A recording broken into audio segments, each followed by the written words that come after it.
ano to eh, first step towards accountability, justice, na pinagdaanan na ni Sen. Laila.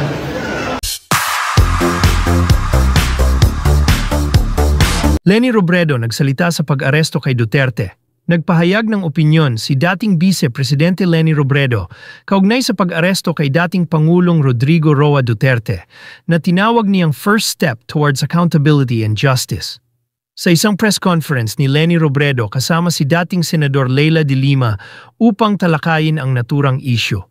Sinagot nila ang mga tanong ng media at binigyang diin ang kahalagahan ng due process upang mapanagot ang mga may kaso at matiyak ang hustisya. Hindi napigilan ni dating Vice President Leni Robredo na ikumpara ang naging sitwasyon noon ni dating Senator Leila de Lima sa sitwasyon ngayon ni dating Pangulong Rodrigo Duterte na kasalukuyang nasa detention facility ng International Criminal Court. Sinabi ng dating Vice Presidente na hindi kinuwestiyon ng dating Senadora ang due process at hinarap niya ang lahat kahit na malian niya ang mga paratang laban kay de Lima. Ginawa ng dating Vice Presidente ang pahayag sa gitna ng mga reklamo sa kampo ng dating Pangulo na walang due process sa pag-aresto sa kaniya. Si Duterte ay dinala sa International Criminal Court (ICC) sa The Hague, Netherlands upang harapin ang kasong crimes against humanity na may kaugnayan sa kanyang kampanya laban sa droga noong kanyang administrasyon.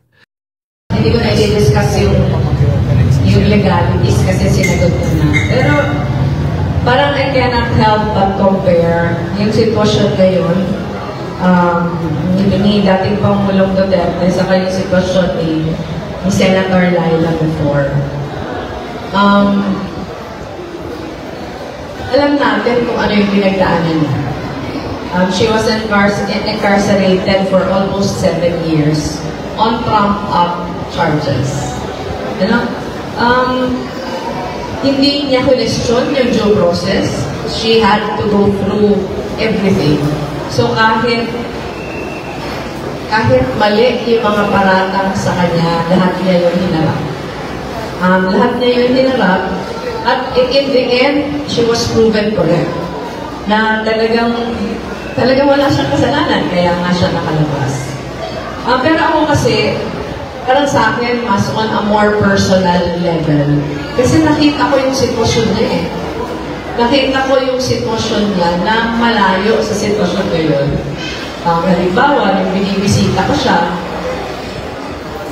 ngayon kasi, ewan ko lang kung sinusunod nila yung dapat, pero yung nakalagay, meron siyang computer, meron siyang maayos yung kanyang kalagayan, he can freely roam around.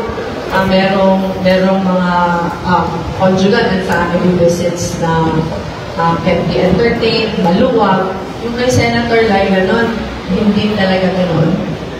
Yung kay Senator Laila nun, yung kwarto niya, talagang sobrang liit na sobrang init.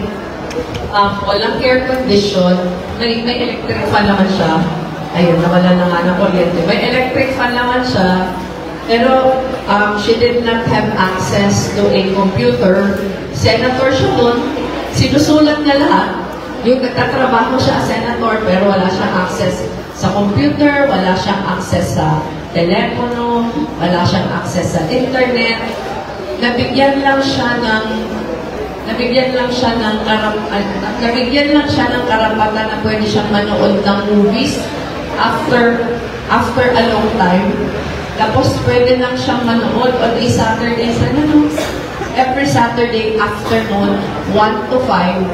Pero yung papanoorin niya, isasubmit niya muna at yun yung ilo-load ng police at yun yung pwede niyang panoorin.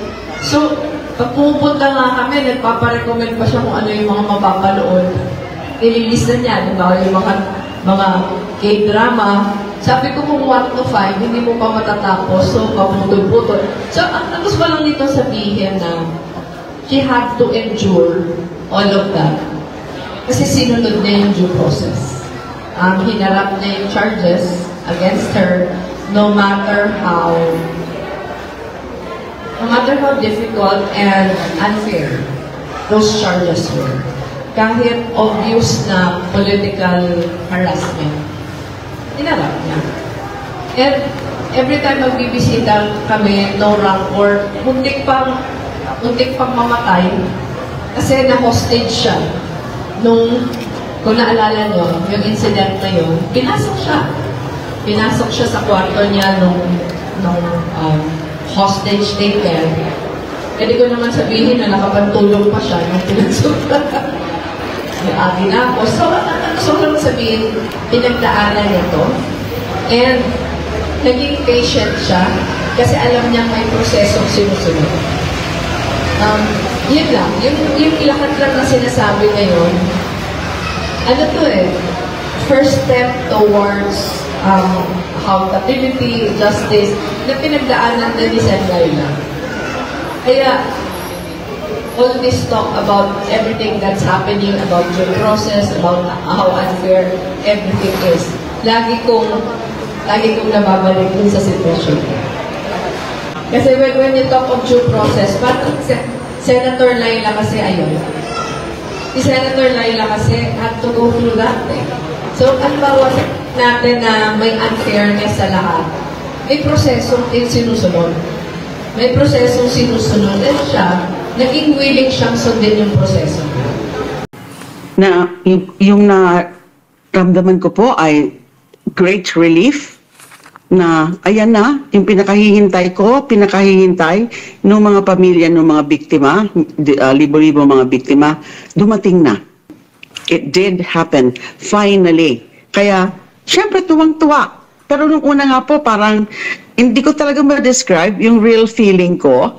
Kasi nga, okay, kahit inihintay po na namin yon, inaasahan na namin, ay hindi pa rin para akong naniwala na nangyayari na nga. Yan. Kasi that was such a historic moment, a milestone thing, a milestone development in our country. Ngayon pa lang nangyari yan na hinuli, inaresto yung isang dating Pangulo na you know, who ruled with a fist, with an iron hand, with a fist, at siya